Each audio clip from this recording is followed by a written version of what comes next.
Hi സുഹൃത്തുക്കളെ, എല്ലാവർക്കും നമസ്കാരം കേട്ടോ. പുതിയൊരു വീഡിയോയിലേക്ക് ഹാർദവമായി സ്വാഗതം.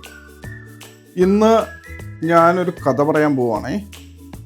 വേറെ കഥയൊന്നുമല്ല, ഞങ്ങളുടെ കൊച്ചു ഗ്രാമത്തിൻ്റെ കഥയാണ്. ഞങ്ങളുടെ ഗ്രാമത്തിൻ്റെ പേര് ആനപ്പാറ എന്നാണേ.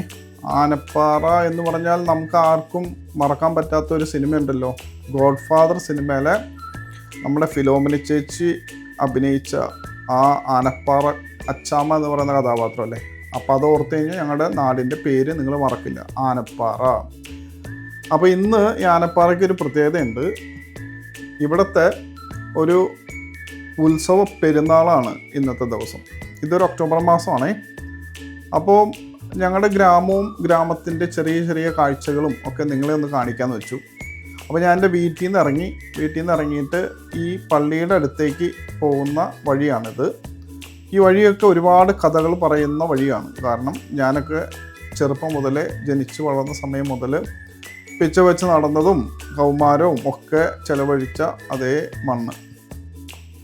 പ്രത്യേകിച്ച് വിദേശത്തുള്ളവർക്കൊക്കെ നമ്മൾ ഈ നാടിനെക്കുറിച്ചൊക്കെ കാണുമ്പോൾ ഒരു പ്രത്യേക അനുഭവം എന്ന പോലെ തന്നെയാണ്.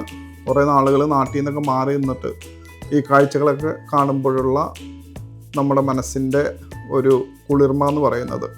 അപ്പോൾ നമ്മൾ എൻ്റെ വീട്ടിൽ നിന്ന് ഇറങ്ങി പതുക്കെ നടന്ന് ഇങ്ങോട്ട് ചർച്ചിൻ്റെ അടുക്ക് വരുന്ന വഴിയാണിത്. അപ്പോൾ ഈ വഴികളിലെല്ലാം തന്നെ നമ്മൾ ചെറുപ്പത്തിൽ അന്ന് ഇപ്പം നിങ്ങൾ കണ്ട സ്ഥലത്തായിരുന്നു ഞങ്ങളുടെ ചെറിയ കവല, ചാരായ ഷാപ്പും കള്ള് ഷാപ്പും ഞങ്ങളുടെ കാരണവന്മാരും അവരെല്ലാവരും അടിച്ചു പൊളിച്ച് നടന്നൊരു സ്ഥലമാണത് കേട്ടോ. ഞങ്ങൾക്ക് കുറേ ഓർമ്മകൾ കിട്ടിയതും പങ്കുവച്ചതും ഞങ്ങൾ വളർന്നു വന്നതൊക്കെ ആ പ്രദേശമാണ്. അപ്പോൾ ഏതാണ്ട് പള്ളിയുടെ അടുത്തേക്ക് നമ്മൾ അടുത്തുകൊണ്ടിരിക്കുകയാണ്. അപ്പോൾ ഞാൻ പറഞ്ഞ പോലെ ഇന്ന് ആനപ്പാറക്കാരുടെ ഉത്സവ പെരുന്നാളാണ്. അതിൻ്റെ ശനിയാഴ്ച ദിവസത്തെ ചില കാഴ്ചകളാണ് നിങ്ങളെ കാണുന്നത്. ഒരു പ്രത്യേകത എന്താണെന്ന് വെച്ചാൽ, ഞാനൊക്കെ ഏതാണ്ട് ചെറുപ്പമായിരുന്ന സമയത്ത് ഞങ്ങളുടെ നാട് എന്ന് പറയുന്നത് ശരിക്കും പറഞ്ഞു കഴിഞ്ഞാൽ അത്യാവശ്യം ദാരിദ്ര്യവും കഷ്ടപ്പാടൊക്കെയുള്ള സമയങ്ങളായിരുന്നു. കാരണം ഞങ്ങൾ കാരണവന്മാരൊക്കെ കൃഷിക്കാരും മറ്റുള്ള ചെറുകിട പരിപാടികളൊക്കെ ചെയ്ത് അങ്ങനെ ജീവിച്ചു പോകുന്നൊരു സാഹചര്യമായിരുന്നു. എന്നാൽ ഇപ്പോഴത്തെ ഒരു പ്രത്യേകത എന്താണെന്ന് വെച്ചാൽ, എല്ലാ സ്ഥലത്തുമുള്ള വികസനം പോലെ തന്നെയാണ് എങ്കിലും ഒരു പ്രത്യേകത എന്താണെന്ന് വെച്ചാൽ, ഞാനും എൻ്റെ താഴെയുള്ള ഏകദേശം 2 തലമുറകളും, ഞാനൊക്കെ വിദ്യാഭ്യാസത്തിൽ അത്ര വലിയ മുന്തിയ ആൾക്കാരൊന്നുമില്ല, എന്നാലും എൻ്റെ താഴെയുള്ള 2 തലമുറകൾ നന്നായിട്ട് വിദ്യാഭ്യാസം കിട്ടി. അവരൊക്കെ പഠിച്ച് നല്ല നിലയിൽ വിദേശ രാജ്യങ്ങളിലേക്ക് ചേക്കേറിയതുകൊണ്ട് ഇന്ന് ആനപ്പാറ ഗ്രാമം ഒരു നല്ല വികസനത്തിൻ്റെ പാതയിലാണ്. കാരണം നല്ല നല്ല വലിയ വലിയ വീടുകളും എന്ന് വേണ്ട അത്യാവശ്യം പ്രായമായ കാരണവന്മാർക്കൊക്കെ വേണ്ട എല്ലാ സഹായ സഹകരണങ്ങളൊക്കെ ചെയ്ത് നല്ലൊരു കൊച്ചു ഗ്രാമമാണ് ഞങ്ങളുടെ. വൃദ്ധസദനങ്ങളോ പരിപാടികളോ ഒന്നുമില്ല. കാരണവന്മാരൊക്കെ വീട്ടിൽ സ്വസ്ഥമായിട്ട് നോക്കാൻ പറ്റുന്ന ഒരു അച്ചടക്കത്തിലാണ് ഞങ്ങളെയും ഞങ്ങളുടെ ഇളം തലമുറയൊക്കെ വളർത്തപ്പെട്ടത്. ഞങ്ങൾ പള്ളിയുടെ പള്ളിക്കൂടും സിസ്റ്റേഴ്സും അച്ഛന്മാരും ഒക്കെ അങ്ങനെ അടങ്ങുന്ന ഒരു വലിയ പ്രയത്നത്തിൻ്റെ ഫലം എന്ന് വേണമെങ്കിൽ പറയാം. ഞങ്ങളുടെ നാട്ടിൽ അങ്ങനെയുള്ള വിഷയങ്ങളൊന്നുമില്ല. കാരണവന്മാരൊക്കെ ഞങ്ങൾ നോക്കുന്നു, അവരെയൊക്കെ ഞങ്ങൾ കരുതുന്നു. അത് നല്ലൊരു ശീലമുള്ള ചെറുപ്പക്കാരികളാണ് എനിക്ക് താഴെയുള്ള ഏകദേശം 2 ബാച്ചുകൾ. അതിൻ്റെ വികസനം പ്രത്യേകിച്ച് ചർച്ചിലും കാണാം നിങ്ങൾക്ക്. കാരണം ഈ 2 വർഷമായിട്ട് നല്ലൊരു പണം മുടക്കിയാണ് ഈ ചർച്ച് പണി കഴിപ്പിച്ചിട്ടുള്ളത്. അത് നിങ്ങൾ കാണുമ്പോൾ നിങ്ങൾക്ക് മനസ്സിലാവും. ഇത് നമ്മുടെ ഏറ്റവും പ്രിയപ്പെട്ട ദോസ്തിൻ്റെ കടയാണ്. പുള്ളി ലൈജു എന്നാണ് ആളുടെ പേര്. ഇതായിരിക്കുന്നു പുള്ളിക്കാരൻ്റെ ഒരു പ്രത്യേകത, പുള്ളിക്കാരൻ ഒരു സകലകലാ വല്ലഭനാണ്. നല്ലൊരു ആർട്ടിസ്റ്റാണ്. ചാക്യാർകൂത്ത് പോലെയുള്ള കാര്യങ്ങളൊക്കെ ചെയ്യാനായിട്ടൊക്കെ നല്ല കഴിവുള്ള ആളാണ്. അപ്പോൾ അദ്ദേഹത്തിൻ്റെ സംരംഭമാണ്. ഇപ്പോൾ ഒരു പ്രത്യേകത എന്താണെന്ന് വെച്ചാൽ, ഞാൻ നേരത്തെ കാണിച്ച ആ ഏരിയയിൽ നിന്ന് കടകളും മറ്റുള്ള കാര്യങ്ങളെല്ലാം മാറി ഈ ചർച്ചിനോട് അനുബന്ധമായിട്ടാണ് ഞങ്ങളുടെ ചെറിയ കവല ഉള്ളത്. അവിടെ നമുക്ക് അത്യാവശ്യമുള്ള എല്ലാ സാധനങ്ങളും കിട്ടും. അപ്പോൾ അതിൻ്റെ കൂട്ടത്തിൽ നമ്മുടെ സുഹൃത്തും ഒരു ചെറിയ സംരംഭം ഇവിടെ നടത്തുന്നുണ്ട്. ചായക്കടയും അതിൻ്റെ കടിയും പരിപാടിയൊക്കെ. ഗ്രാമപ്രദേശമാണല്ലോ, അപ്പോൾ അതിനനുസരിച്ചുള്ള എല്ലാ സൗകര്യങ്ങളും ഈ ചർച്ചും അതിൻ്റെ അനുബന്ധ പ്രദേശങ്ങളിലുമായിട്ടുണ്ട്. അപ്പോൾ അതുകൊണ്ട് തന്നെ വൈകുന്നേരങ്ങളിൽ ഞങ്ങളുടെ അച്ചായന്മാരൊക്കെ വന്നിരുന്ന് ചായ കുടിക്കാനും വർത്തമാനം പറയാനൊക്കെ ഉപയോഗിക്കുന്ന സ്ഥലമാണ്. ഞാൻ ഇനി കാണിക്കാൻ പോകുന്ന സ്ഥലമാണ് ആനപ്പാറക്കാരുടെ ഏറ്റവും പ്രധാനപ്പെട്ട ഒരു സ്ഥലം എന്ന് പറയാം. എല്ലാ ആനപ്പാറക്കാരും തല കൊടുക്കുന്ന ഒരു സ്ഥലമാണ്. കാരണം ഞങ്ങളുടെ രവിച്ചേട്ടൻ എൻ്റെ ചെറുപ്പം മുതലേ ഇദ്ദേഹത്തിൻ്റെ കടയിൽ കയറിയിരുന്ന് തല കാണിച്ചില്ലെങ്കിൽ നമുക്കൊരു സമാധാനമില്ല. ഇപ്പോഴും നാട്ടിൽ വരുമ്പോൾ ഈ കടയിൽ കയറി തലയൊന്ന് കാണിച്ചു കൊടുത്തില്ലെങ്കിൽ ഒരു സമാധാനക്കുറവുണ്ട്. അപ്പോൾ എല്ലാവർക്കും വേണ്ടപ്പെട്ട ആളാണ് രവിച്ചേട്ടൻ. ഇത് ആ ചർച്ചിൻ്റെ മുൻവശത്തുള്ള ചെറിയ കപ്പോളയും അതിൻ്റെ അനുബന്ധ കാര്യങ്ങളുമാണ് നിങ്ങളിപ്പോൾ കണ്ടുകൊണ്ടിരിക്കുന്നത്.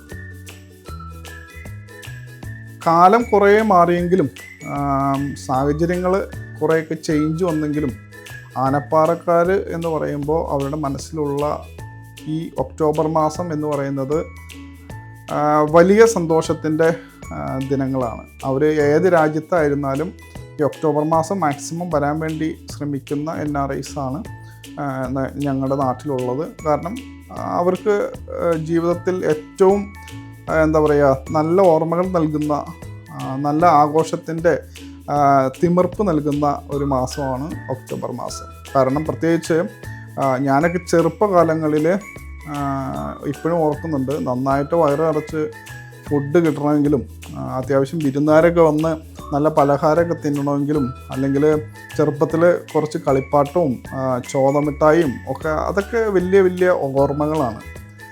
അത് ഇപ്പോഴും എല്ലാ വർഷവും ഒക്ടോബർ മാസം മാക്സിമം ആളുകൾ വന്ന് എൻജോയ് ചെയ്യുന്നു എന്നുള്ളത് വളരെ പ്രശംസാജനകമായിട്ടുള്ള കാര്യമാണ്. അതോടൊപ്പം തന്നെ ഈ ചർച്ച് ഞങ്ങളുടെയൊക്കെ തലമുറകളുടെ, ഇപ്പോൾ ഞാൻ പറഞ്ഞല്ലോ 3 തലമുറകൾ, പ്രത്യേകിച്ച് വിദേശത്തുള്ള ആളുകളെ സംബന്ധിച്ചിടത്തോളം വളരെയധികം ബാലപാഠങ്ങൾ പഠിപ്പിച്ച ഒരു ചർച്ചിൻ്റെ മിറ്റമാണിത്. ഞങ്ങളുടെ ചെറുപ്രായത്തിലെ ഞങ്ങൾ പിച്ച വെച്ച് നടന്നതും ഞങ്ങളെ പത്യോപദേശങ്ങൾ നൽകിയതും ഒക്കെ ഈ പള്ളിയും പള്ളിയോടനുബന്ധിക്കുന്ന പള്ളിക്കൂടവുമാണ്. ഞങ്ങളിപ്പോഴും സിസ്റ്റേഴ്സിനെയും അന്നത്തെ അച്ഛന്മാരെയും ഒക്കെ പ്രത്യേകം ഈ സമയത്ത് ഞങ്ങൾ ഓർക്കുന്നു. അവരൊക്കെ ഞങ്ങൾക്ക് തന്ന നല്ല ഗുണങ്ങളാണ് ഇപ്പോഴും ഞങ്ങളുടെ ഈ ആനപ്പാറ ഗ്രാമത്തിൽ നല്ലത് എന്തെങ്കിലും ഉണ്ടെങ്കിൽ അതിൻ്റെ ബാക്കി പത്രം എന്ന് വേണമെങ്കിൽ പറയാം. അവരെല്ലാവരും ഈ സമയം സ്മരിക്കുന്നു. പലരും ഇപ്പോൾ നിലവിൽ ലോകത്തില്ല, അവരൊക്കെ മൺമറഞ്ഞു. എങ്കിലും അവരെല്ലാവരും ഈ സമയത്ത് ഞങ്ങൾ NRIs എന്നുള്ള ഒരു ബ്രാൻഡിൽ നിന്നുകൊണ്ട് ഞങ്ങൾ സ്മരിക്കുന്നു, അവർക്ക് വേണ്ടി പ്രാർത്ഥിക്കുന്നു. ഇന്ന് ശനിയാഴ്ചയാണ്. സാധാരണ രീതിയിൽ വെള്ളി, ശനി, ഞായർ ഈ ദിവസങ്ങളിലാണ് ഒക്ടോബർ മാസം ഈ പെരുന്നാൾ. അപ്പോൾ ശനിയാഴ്ച ദിവസത്തെ നൈറ്റ് ടൈമിലുള്ള വീടുകളുടെ ആഘോഷ കാഴ്ചകളാണ് നിങ്ങളിപ്പോൾ കണ്ടുകൊണ്ടിരിക്കുന്നത്. അപ്പോൾ ഞാൻ താമസിക്കുന്ന ഏരിയയും അതിൻ്റെ പരിസര പ്രദേശമാണ് ഞാൻ നിലവിൽ കാണിക്കുന്നത്. ഈ ആനപ്പാറയുടെ എല്ലാ പ്രദേശത്തും ഇതേപോലെയാണ് കേട്ടോ. വളരെ നല്ല വർണ്ണാഭമായിട്ടുള്ള നല്ല സാഹചര്യമാണ്. ചില സമയങ്ങളിലെല്ലാം മഴ നമ്മളെ ശല്യപ്പെടുത്തുമെങ്കിലും ഈ വർഷം മഴയൊന്നുമില്ല. പ്രത്യേകിച്ച് ഈ പുതിയ പള്ളി പണിതിട്ട് 2ാമത്തെ വർഷമാണ് ഈ പെരുന്നാൾ. അപ്പോൾ കഴിഞ്ഞ വർഷം എനിക്ക് സാഹചര്യത്തിൽ പോകാൻ കഴിയില്ല. ഈ വർഷത്തെ പെരുന്നാളിന് എന്താണെങ്കിലും കൃത്യസമയത്ത് വെക്കേഷനിൽ വരാനായിട്ട് എനിക്കും പറ്റി. ആ പഴയ ഓർമ്മകളൊക്കെ പങ്കുവയ്ക്കാനായിട്ട് എനിക്കും സാധിച്ചത് വളരെയധികം സന്തോഷമുണ്ട്.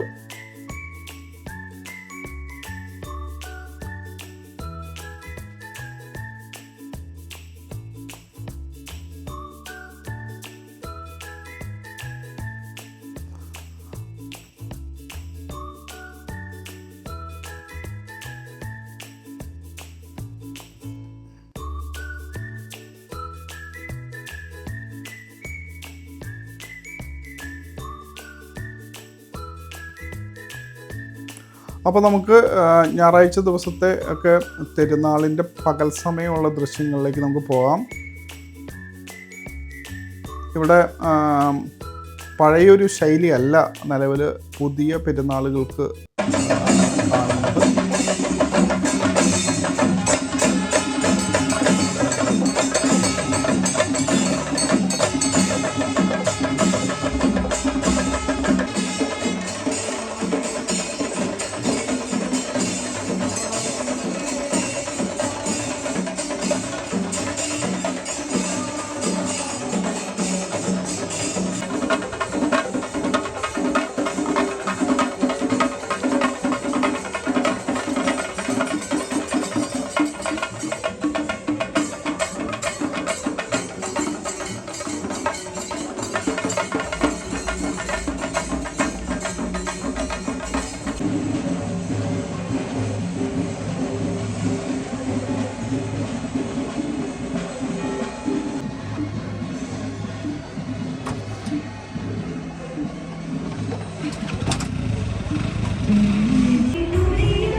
അപ്പോൾ നിങ്ങൾ കണ്ടല്ലോ പെരുന്നാളിൻ്റെ ആഘോഷങ്ങളും ആ നൊസ്റ്റാൾജിയൊക്കെ കണ്ടില്ലേ. അപ്പോൾ ഞായറാഴ്ച രാത്രി നടന്ന ഒരു ഗാനമേള പരിപാടിയാണ് നിങ്ങൾ കാണാൻ പോകുന്നത്.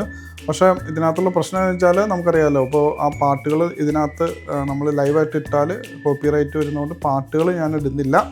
എങ്കിലും നിങ്ങൾ അതിൻ്റെ വിഷ്വൽ കാണുക, എൻജോയ് ചെയ്യുക. തീർച്ചയായിട്ടും ഞങ്ങളെ സപ്പോർട്ട് ചെയ്തതിന് നന്ദി. Thank you very much.